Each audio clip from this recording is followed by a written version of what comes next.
வணக்கம் தமிழ் மக்களே.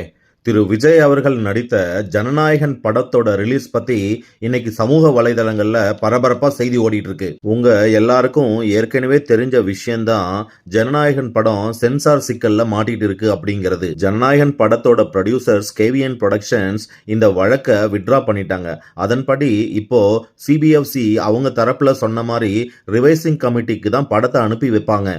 இதுல இப்போ தெரிஞ்சிருக்கிற அதிர்ச்சியான விஷயம் என்னன்னு கேட்டீங்கன்னா, சிபிஎஃப்சியோட ரிவைசிங் கமிட்டிக்கு கூட இன்னும் படம் போகல அப்படிங்கிறது தான். ரிவைசிங் கமிட்டி இன்னும் படத்தை ரிவ்யூ கூட பண்ணல அப்படின்னு தான் தகவல்கள் வருது. இந்த படம் இப்போதைக்கு பிப்ரவரியில ரிலீஸ் ஆகாது அப்படின்னு பல பேர் கருத்து சொல்றாங்க. அது மட்டும் இல்லாம இந்த படம் அதாவது எலெக்ஷன்ஸ்க்கு அப்புறம் ஏப்ரல் அல்லது மே அல்லது ஜூன்ல ரிலீஸ் ஆகலாம் அப்படின்னு சொல்றாங்க. இந்த படம் எப்ப ரிலீஸ் ஆகும் அப்படிங்கிறதுல பல பேருக்கு பல வாரியான கருத்துக்கள் இருக்கு.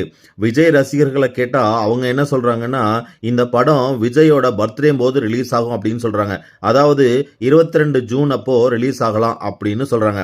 ஜனநாயகன் படத்தை வச்சு நல்ல அரசியல் பண்ணலாம் அப்படின்னு திரு விஜய் அவர்கள் பிளான் போட்டிருந்தாங்க. ஆனா ஜனநாயகன் படத்தோட ரிலீஸ்லயே நல்ல அரசியலை பண்ணிட்டாங்க அரசியல்வாதிகள். நன்றி மக்களே.